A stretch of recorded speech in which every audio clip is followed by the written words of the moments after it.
I am Carlos Moreno, and I am a graphic designer, but I've also been reading and researching the history of Greenwood for about 20 years. I'm originally from Santa Clara, California, and moved to Tulsa in 1998.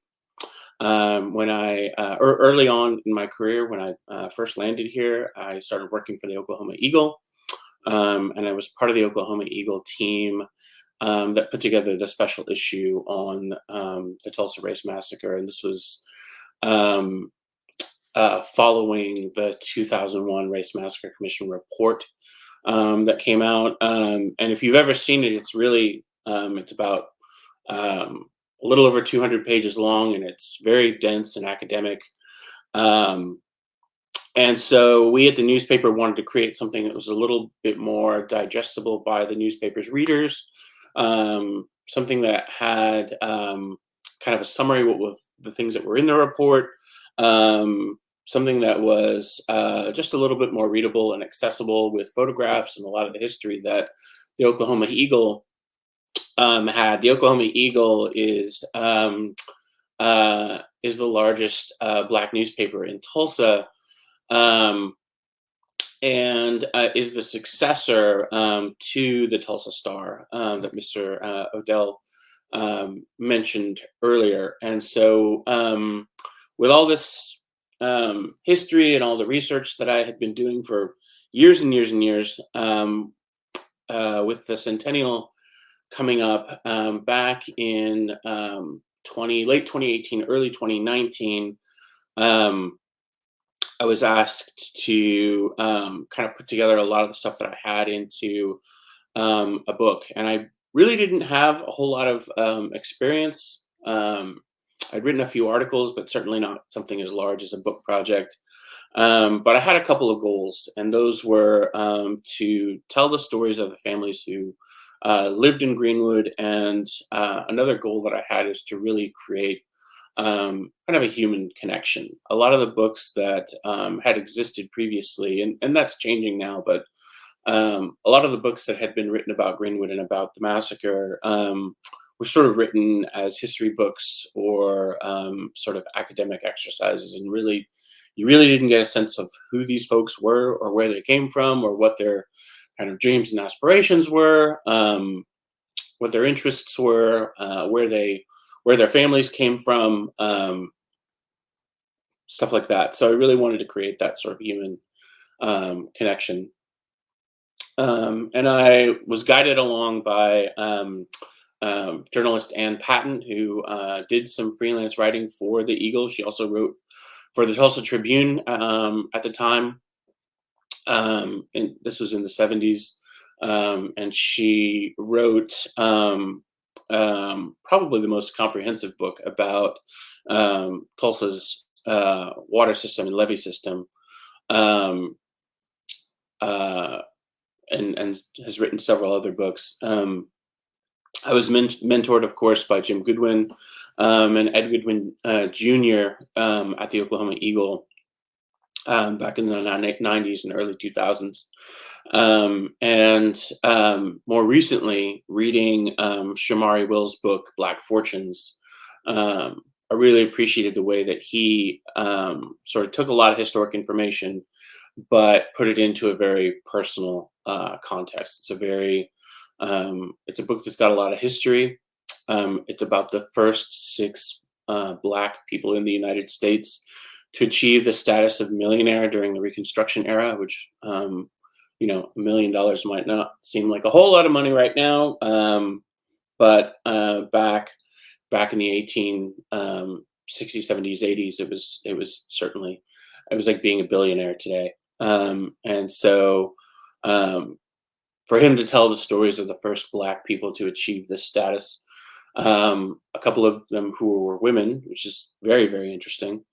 And he also has a chapter about O.W. Gurley here in Tulsa. So I really kind of took that format and ran with it. We had a team. I didn't write this book by myself. Meg Sutherland and Dr. Wendy Wilkerson were researchers on the project. Meg doing most of the research, especially diving into the historic records for this project. Editors Cherise Stone, Ashley Benz, Maxine Higginbottom were all very instrumental in helping me kind of shape the narrative and make it accessible to people. And had a couple of, I am a graphic designer, but I couldn't graphic design and write the book at the same time.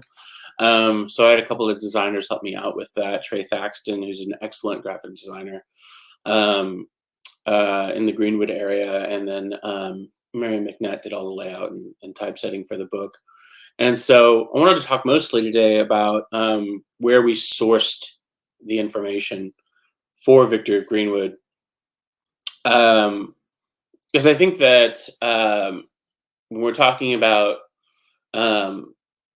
civics, especially civics in a historical context, I think one of the really great things that I enjoyed was the research phase and just how many different sources of information that we looked at. And I think that a lot of the books that have been written about Greenwood only looked kind of very narrowly at source documents. We kind of wanted to look at the history of Greenwood and look at the history of these families, sourcing as many different types of things as we possibly could. And so the first thing we looked at was newspapers, and Randy Crable wrote an excellent book about what the Tulsa World and the Tulsa Tribune were writing during the time, during the 19-teens and into the 1920s, and what those two newspapers were writing about the massacre and sort of his history of the Tulsa Race Massacre is from that journalistic perspective, taking very close look at what the World and the Tribune were writing at the time. And just like Mr. Odell had spoken about earlier, there was a sort of rivalry between Republican and Democrat, right? So the Tulsa Tribune was the news. If you were a Democrat, that's the newspaper you read. If you were a Republican, you read the Tulsa World. And very similarly, if you were a Democrat, you read the Tulsa Star. If you're a Republican, you read the Black Dispatch. And so we looked at, we did look at the Tulsa Star and the Tulsa, we did look at the Tulsa Tribune and Tulsa World, but we also looked at the Tulsa Star. We also looked at the Black Dispatch. We also looked at the National, which was a Black newspaper out of Chicago. The Chicago Defender. We looked at the publications from the NAACP, the Crisis. We looked at newspapers, regional newspapers like the Topeka Plains Dealer, which had a very large circulation, not just in Topeka, Kansas, but regionally. And through all of our newspaper research, we discovered, and this is something that I didn't know before looking into all these newspapers and newspaper articles, that there was an Associated Negro Press. Just like there's an AP now, there was also an AP for Black journalists back in the teens and 20s. And I wish I could show you these newspaper sort of headlines. They echo a lot of what Mr. Odell said about Smitherman, and really pushing the narrative for Black Oklahomans to vote Democrat, which was hugely important. It was hugely important for the community because they really felt like, because the Republican Party was taking the Black community for granted, that it was a given that if you were Black, you would vote Republican, that the Republican Party wasn't really doing much for African Americans in the country at the time. And so Smitherman and through the Tulsa Star really wanted to shake that up. The other thing that's really interesting about newspapers in the teens and 20s is that you have these huge pages that are columns and columns and columns with really short. They're not even stories. They're just like one sentence about what one family is doing. Um, you have stuff like people writing about journalists writing about just someone's travels or someone's um, dinner that they hosted for a prominent entertainer or a prominent politician. And again, I wish I could show you these, but looking at these columns, it almost seems like these newspapers of the teens and 20s are almost kind of like the Twitter of today. You get these really just short sentences of what's going on with these folks, and their travels and just what's happening at the time. It's kind of an interesting little snapshot of just even society and what is going on in the everyday lives of the community.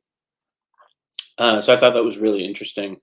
Another thing that we really discovered is that in Black journalism, through the Topeka Plains Dealer, through the Chicago Defender, and some of these other newspapers and articles that were circulated by the Associated Negro Press, didn't stop writing about the massacre in June of 21 like the other newspapers did. They continued writing and researching what caused these events, and they kept covering what was happening in Tulsa and what was happening in Greenwood throughout the entire year of 1921 and throughout the entire year of 1922, and even going on beyond. So you've got newspaper articles that appear, for example, in October of 21 by the Associated Negro Press, talking about police officers who had spoken with attorney Elijah Scott from Topeka, Kansas, and these police officers telling Elijah Scott that that the massacre was planned, and that they knew about the plans to attack Greenwood, and that the police department was very intricately involved in the planning of the attack on Greenwood and its implementation. And other articles, one written by George Washington Buckner, who was an important historian and journalist at the time, talking about who was really to blame for the massacre itself. You got to remember the city, as Mr. Odell mentioned earlier, put a lot of the blame on Smitherman and his and the group of people who went to the courthouse to ask for protection for Dick Rowland. The city criminally charged 56 Black men for and the official charge by the city of Tulsa was they were criminally charged for inciting a riot. And this is what opened the door for insurance companies to not pay claims on these businesses. It's not simply that the insurance companies had riot clauses in their policies. It was also they could activate this riot clause in their policies because these men were criminally charged for inciting a riot. And what was going on in the Black press, what was going on amongst Black researchers and writers, is that they were uncovering the real plot about how this massacre was planned, who planned it, and putting the blame not on these Black men who were criminally charged, but putting the blame on government officials, people like the mayor, the city commission. And when you then start switching over from looking at what the newspapers are writing about to starting to look at what is going on in things like the Tulsa Chamber meeting minutes from that year, and things like legal cases that were being filed during the year 1920 and 1921 and 1922, you start seeing this information come out and be verified, not just by what newspaper, not just what journalists were writing, but what's coming out in the court cases as well. So moving on from newspapers, we did start looking at what were the local government records. So here we're looking at things like land deeds, city ordinances, city commission meeting minutes.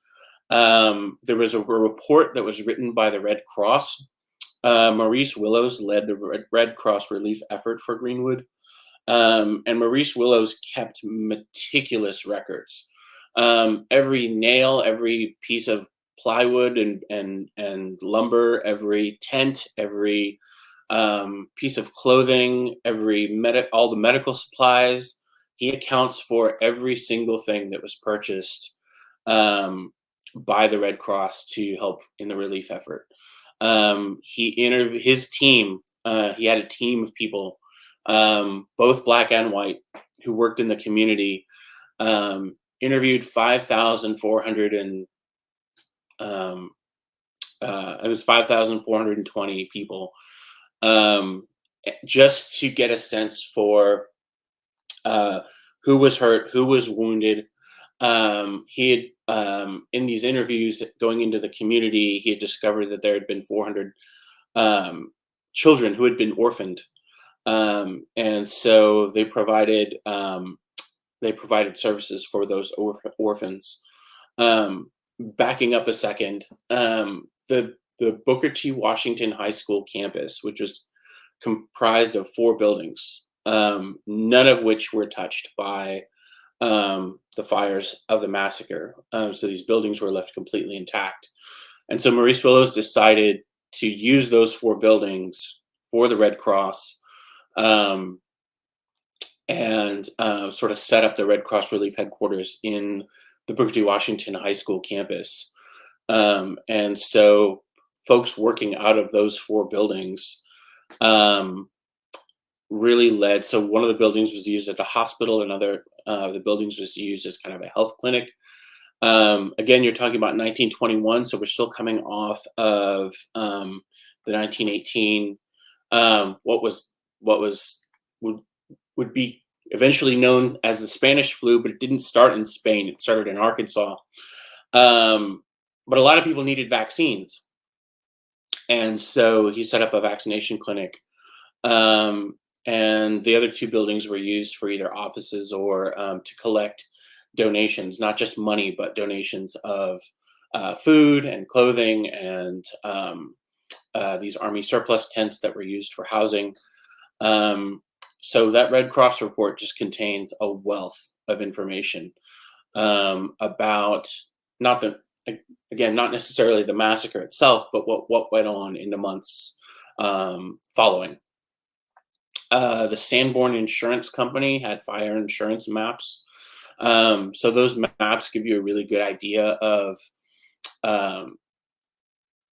just how long it took to build Greenwood. I think we have in our heads that, there was empty land, and then all of a sudden, from one day to the next, there was Greenwood. And when you look at these Sanborn Insurance maps and other land maps and land deeds, what you come to find is that Greenwood grew very, very, very slowly, and it almost looks as if the Black community of Greenwood was sort of halfway to its goal of what they really wanted to build.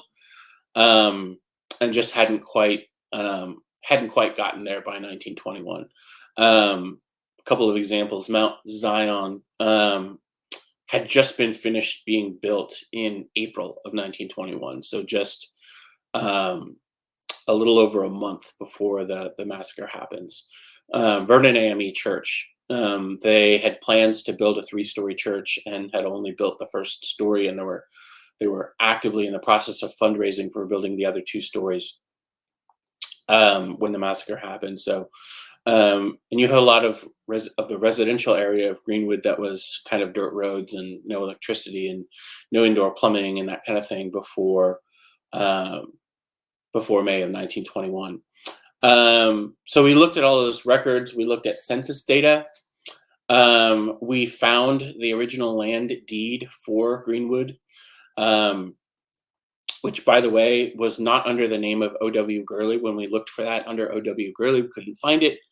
When we looked for it under his wife's name, Emma Gurley, that's when we found the original land deed, dated December of 1905.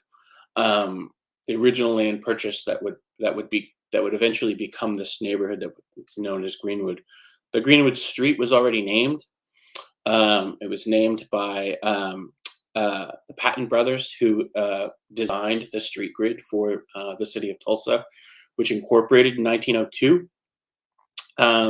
And the Patton brothers named Greenwood Avenue after their hometown of Greenwood in Arkansas. And so the street was already there, it was already named, and Greenwood sort of just took on the name of the street.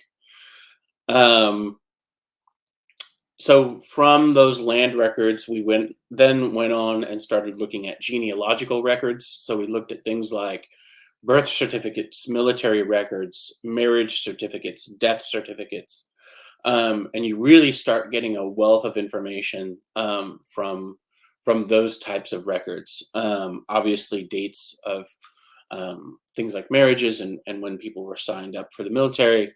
But it really gives you a sense for what was going on in the lives of these folks, to look at all those genealogical records. And then we went through and again looked at court case files, which is probably the most difficult because I'm not an attorney. So I did have to get some help from attorneys that I knew here in town to sort of decipher some of these court cases for me. The first one that we looked at was the court case that was filed by B.C. Franklin and I.H. Spears. And shout out to their legal secretary, Effie Thompson, who was a classmate of B.C. Franklin's.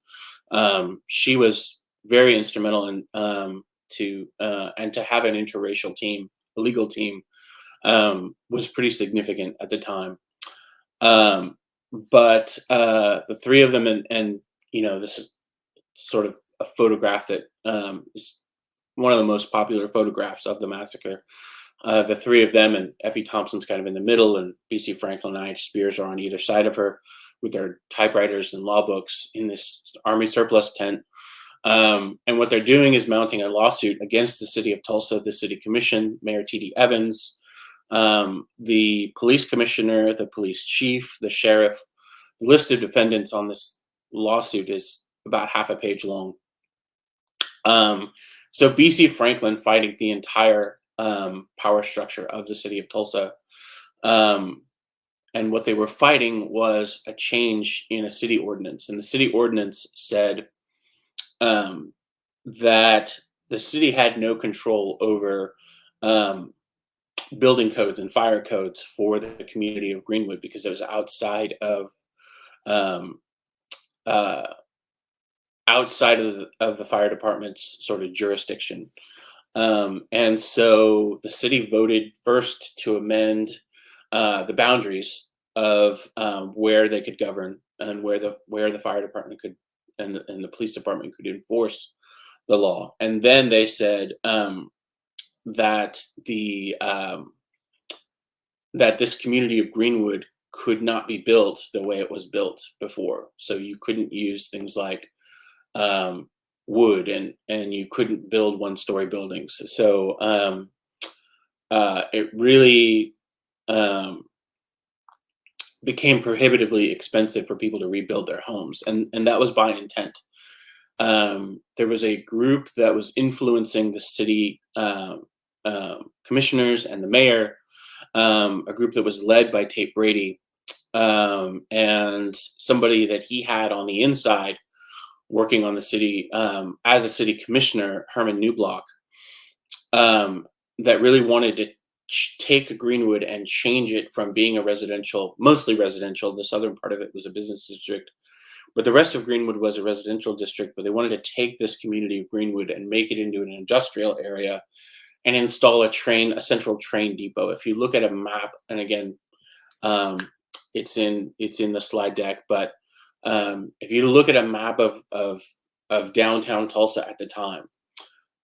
You had all these different rail lines that intersected on the eastern side of the downtown area, which is where Greenwood was. And what they wanted to do was take this land, make it into an industrial area, install a central train depot, so that all of the commerce, all of the business that was coming through this area along those rail lines, and the rail lines at the time were like the internet. If you were on the rail lines, you did very, very good business. All your goods and even services and all your customers, everything came through the rail lines. So if you had a business along the rail lines, which of course Greenwood did, you did very, very well in terms of your business, and that accounts for a lot of Greenwood's wealth. Is that people were arriving into Tulsa and stopping in Greenwood every day. And Greenwood would, of course, have everything that anyone wanted, from candy shops. We found 8 candy shops in the community of Greenwood, which is pretty interesting. Movie theaters, hat shops, clothing stores, dress shops, tailors, barbers, just anything you could possibly imagine was right there. And a big reason for that, and a big reason why the business district was on the southern end, closest to downtown, was because they wanted to be as close to the rail lines as possible. And so this ordinance and these laws that the city was trying to do to make these changes were an intentional attempt to take Greenwood and turn it into this industrial district and move the Black community away from the downtown area north into what is today Turley. And so we found this lawsuit. A lot of authors and historians said that it was lost and gone forever, but we found it, and really kind of picked that apart. And the chapter on BC Franklin was one of the first ones that I wrote for the book, and BC Franklin is on the cover of the book. Him winning this lawsuit, and if you think back to one Black attorney challenging the power structure of the city of Tulsa and winning, was a pretty significant win, not just for BC Franklin himself, but for the Black community as a whole and for Greenwood as a whole. His lawsuit paved the way for Greenwood to be rebuilt. And we looked at court cases from 1921 until 1937 of Greenwood businesses who had filed lawsuits against insurance companies to reclaim their losses.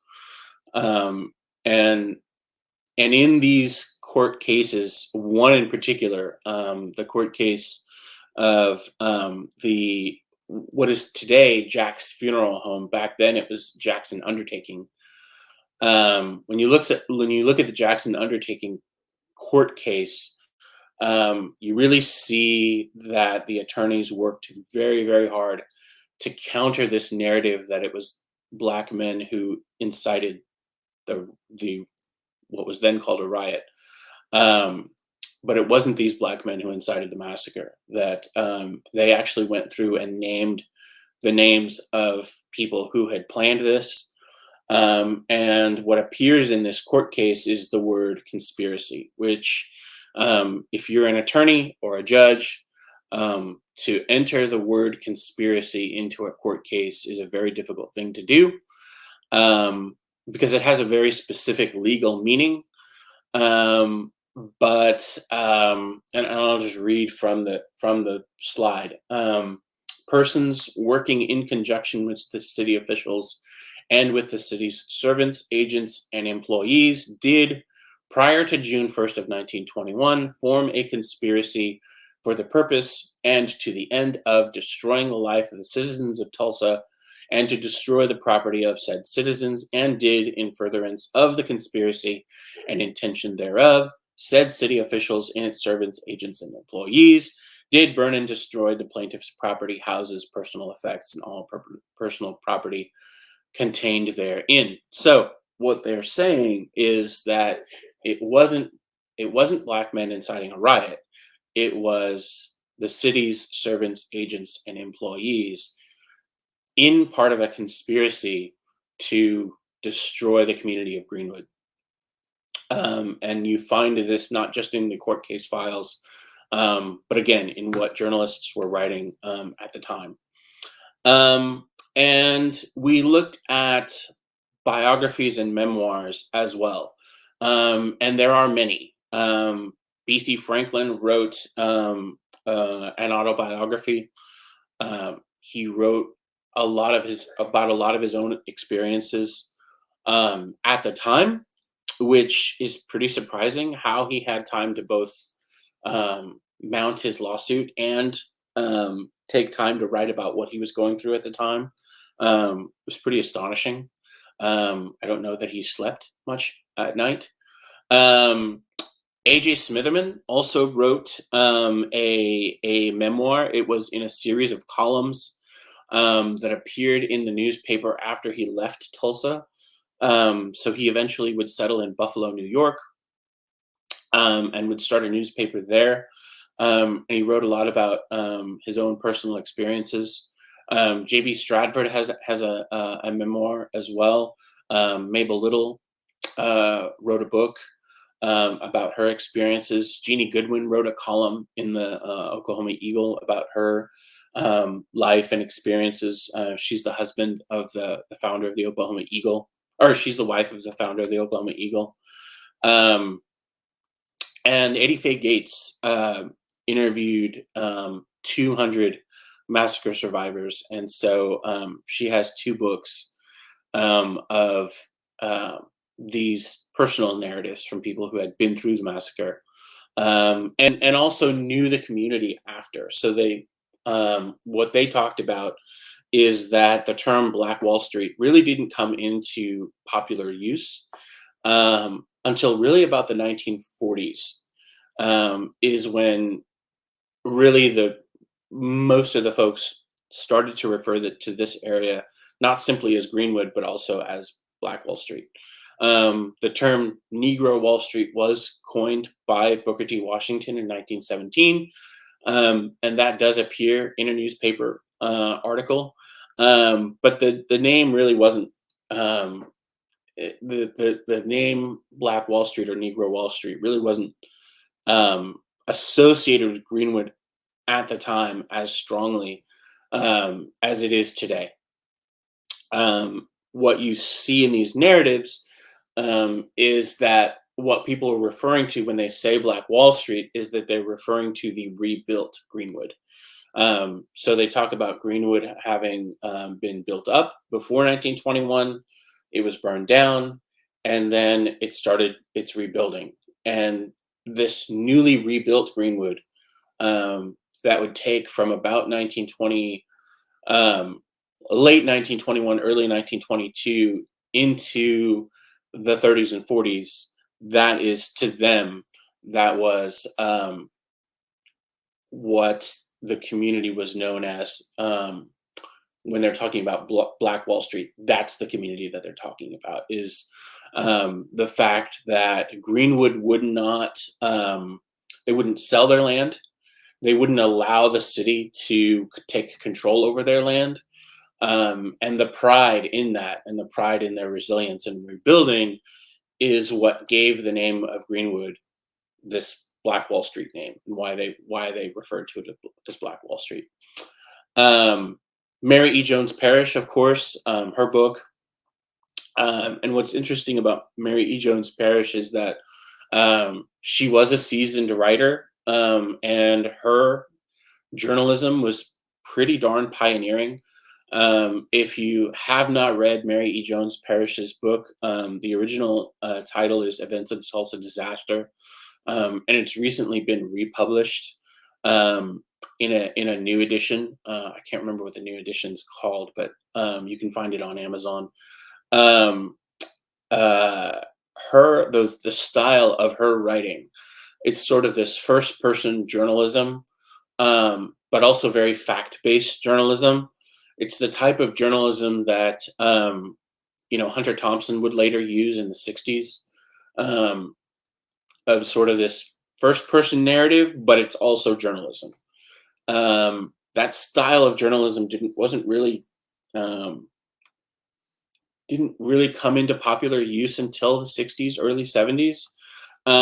But here, again, you have a Black woman who is um, writing in this style, and an incredibly educated and um, style that takes into account lots of historical context and current political context of the time. It's a fascinating read. So I highly recommend it. Olivia Hooker gave many interviews, not just to Eddie Fay Gates, but to a lot of different organizations. Reverend Otis T. Clarke, Jake Simmons Jr., Dr. Charles Beatty, Emmett J. McHenry, all have personal narratives and memoirs and biographies, autobiographies that are out there. And so we took all that in as we were writing the book. And the book was published, of course, last year, in June of last year. And we wanted to take a look at what we could, because we couldn't include everything that I just talked about into the book itself, right? The book couldn't be 3,000 pages. So we had to really condense it and write short, punchy stories, chapters that folks could easily digest. But once we had all these historical records and documents and photographs and things like that, we really thought very, very long and hard about what we wanted to do with this and all this information and all these records that we had collected over this time. And one of the ideas that we have come up with, and we've just gotten funding for, which I'm very, very excited about, is to create a map. This would be an online interactive map of Greenwood that will change over time. So you'll be able to see, and we're starting with a database that's already been digitized of businesses and residents in Greenwood from the years 1920, 21, 22, and 23. So we're going to be able to take these 4 years, 1 year before the massacre, 1921, and then 2 years after the massacre, and take a look on a map, building by building, property by property, street by street, and show in an online interactive format what this neighborhood really did look like. All we have so far is just kind of this vague outline of Greenwood, and I want to get incredibly specific. So we're cross-referencing this data with the 1920 census, which is a pretty reliable source of what of who was living in Greenwood and what addresses existed at the time and which addresses were occupied at the time, and really give as close of a picture as we possibly can, and as specific a picture as we possibly can of Greenwood and how it changes from 1920 to 21, and then how quickly Greenwood rebuilds in 1922 and 23. This all exists in database format, but we want to sort of give people, a lot of people can't process what they're seeing in a database or in a spreadsheet. It's not, if you're a history nerd like me, it's super interesting. But for the general public, they want something visual. And so I think putting all this data onto a map and people being able to kind of, like you can with Google Maps, right? Be able to zoom in and out, be able to check out different specific streets and specific properties and compare that to what is in Greenwood today, I think would be a really exciting and would really give a lot of, again, that human connection, that personal connection to the story.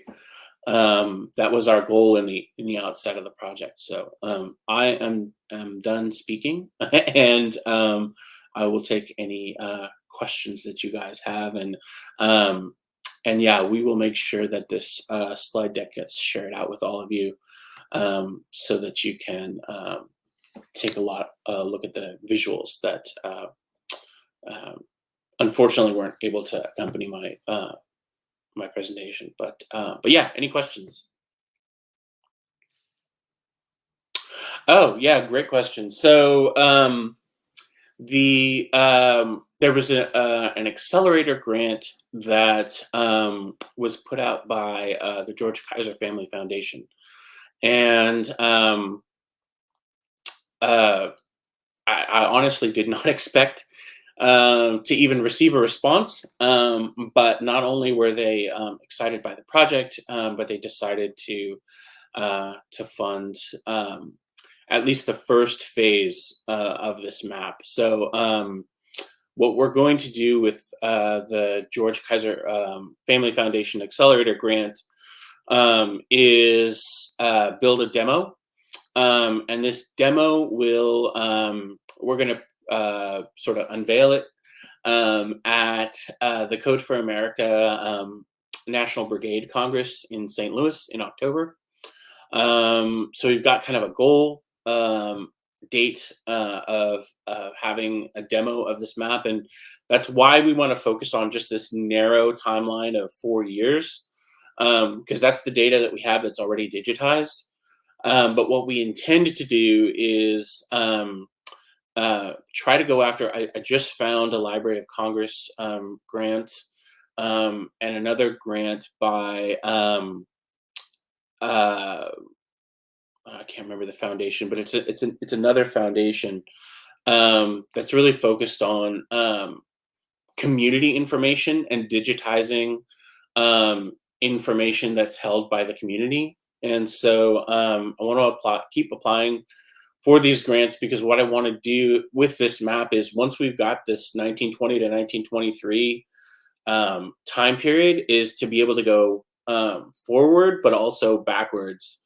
And so you can see Greenwood sort of getting built up from 1905 leading to 1920, and then keep going forward in time and see what happens with things like redlining, what happens with things like urban renewal, and what happens to the businesses and properties and streets and how those change over time.